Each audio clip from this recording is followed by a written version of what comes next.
Today, we're going to be adding unit tests to our Chrome extensions.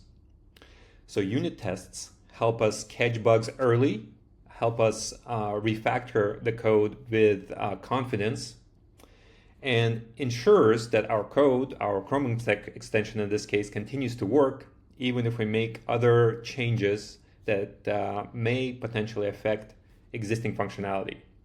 And overall, having unit tests with high code coverage increases the quality of your code and the quality of your product. So let's jump in. So we're going to be using the Jest JavaScript testing framework. And the main reason for using it, it is the most popular testing framework right now, used by a lot of React developers. So let's go ahead and install it. So our starting point is going to be the code from the last video in this series, and the link is in the show notes for the full series. So let's go ahead and install Jest. So we're going to be installing Jest. We're going to be installing Jest environment JS DOM, and this is the testing environment that simulates a browser. We're going to be using TS Jest, and that is because we're going to be using TypeScript. So that is that's needed for TypeScript, and then we have the types also for TypeScript. So let's install this. It's installing. While that's installing, let's go back into our IDE and let's create a config file called jest config.ts.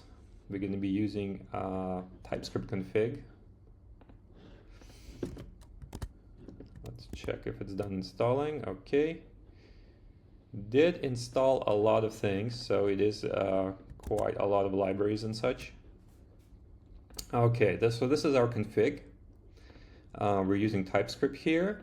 In the setup files, we're going to load, we're going to create some mock types for Chrome, because in our testing environment, we're going to be running in our testing environment, we don't have access to the real Chrome API. So we're going to fake some of those types and functions. Our testing environment is JS DOM that we installed. It's also possible to overwrite our testing environment with a comment, jest dash environment at the top of the file. In our case, we use this as the default because most of our files in this extension interact with the browser. Only our background script, the service worker, is able to run in, say, a different environment. And here transform, we're basically saying TS files are going to be transformed using TS Jest, right? Because they're TypeScript files and we need this extra library for Jest to understand TypeScript. So that's the config file. So now we need to create this Chrome, mock Chrome. So this __mocks _ is basically a convention that's used by Jest to hold mocks. In this case, in this specific case, this could be somewhere else. But in other cases, when you're trying to mock a real file, you don't want to pull in a real module. The mocks would go in such a directory, and then Jest would automatically know how to grab that mock. So let's go ahead and create a new directory, mocks. In that directory, we're going to add chrome.ts. And the content is going to be like this. So we're using ESLint. So this first line disables ESLint for the next line, because the next line is saying don't check types. And the reason we don't want to check types here is because we're not mocking the entire Chrome API. We're only mocking the methods that we're using. Like, we could mock the entire Chrome API, but that would be just a lot of kind of boilerplate code, most of which we're not going to use. So since this is only used for test, it is okay to use some shortcuts to make your life easier. This is basically a Jest mock. And if we wanted to, it's also possible inside your test to override this using something like just spy on, something like that.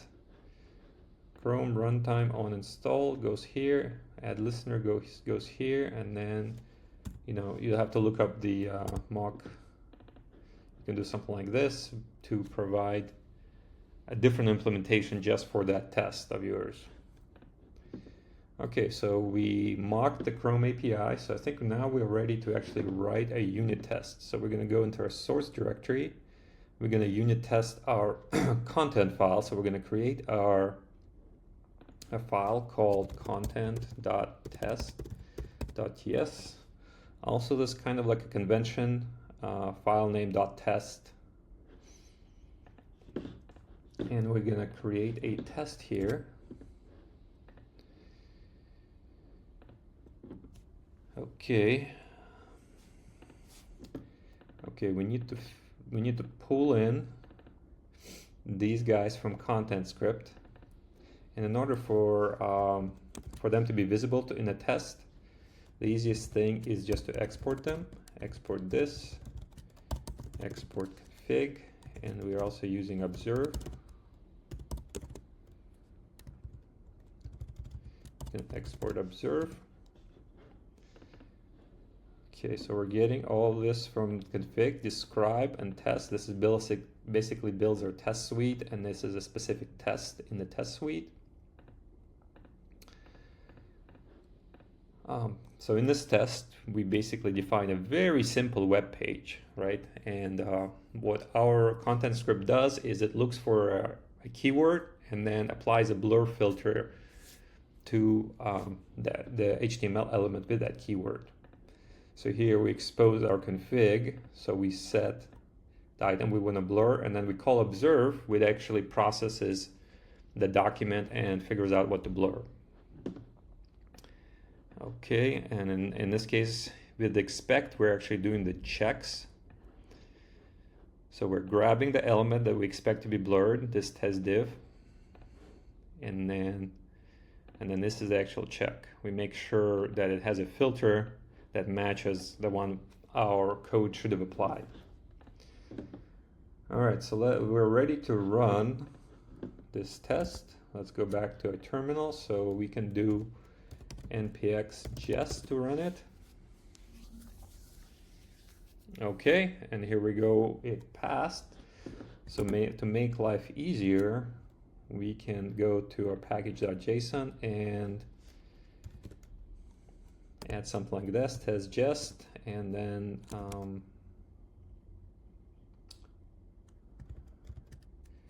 we're gonna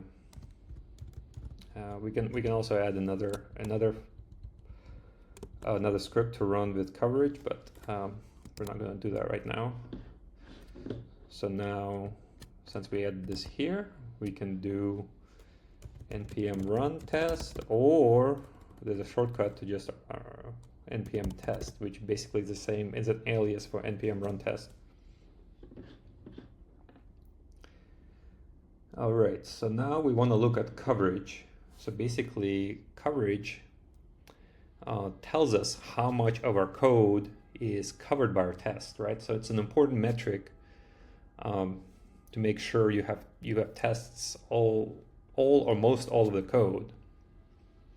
And it represents kind of the quality of your code. It's a heuristic, of course. The test should be, smart test with reasonable checks. But in general, development teams aim for like 80% code coverage or higher. So let's run Jest with coverage. We can do npx jest here, or we could have added this command to our package.json. So we're gonna do npx jest dash coverage.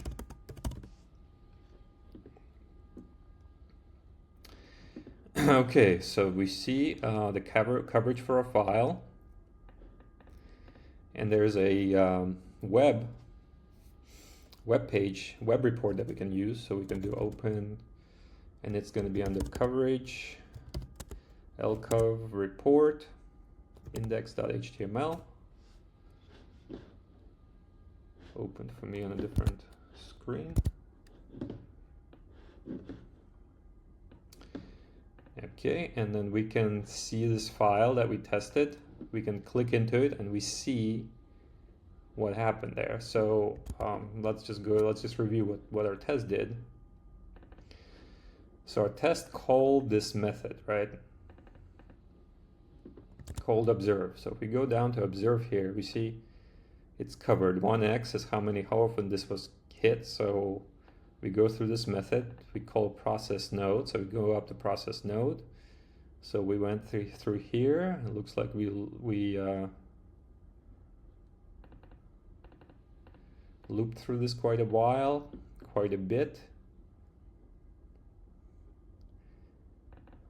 We did not hit this condition or this condition. Then we went down here and we entered this method, and we see this is covered here. This is where our filter was applied. And some of this other code we didn't run. Like this is a good one that we could write a separate test for. Since this is here's where we can use that mock. We can use just spy on add listener, and then redirect this back to here, or pull this out as its own function, export it, and then test that function directly. Now, if you notice in our coverage report,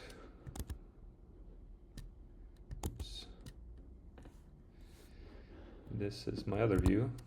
In the coverage report, we only included, we only see one file, but we actually have multiple files we want to test.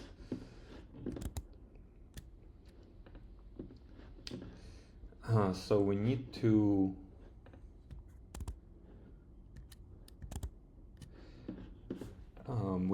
add those other files to our coverage. So the simplest way to do that is to modify just config, and over here we would add a statement to collect coverage. So we want to collect coverage from all the TypeScript files in our source directory. Let's go ahead and rerun the test with coverage.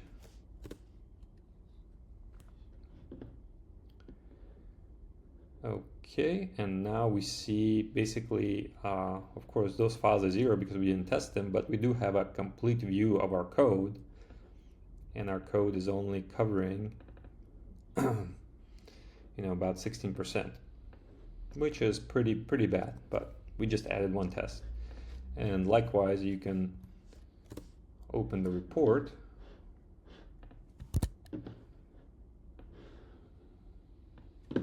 and now we see all the files in the HTML report. The last thing I want to cover is that now that the tests are online, we want to add them to any integration. So in the previous video, we covered adding our linting and format checks to the integration. So now in that same file, we can also add the unit tests in there. So I've already added a unit tests, and we can see where I added them.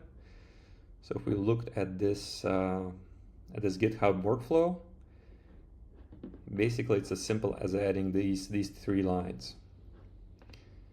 Basically run npm run test, and then if we look at a real run,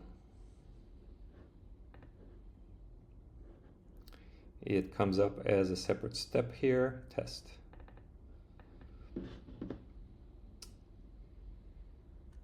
All right, that's it for today.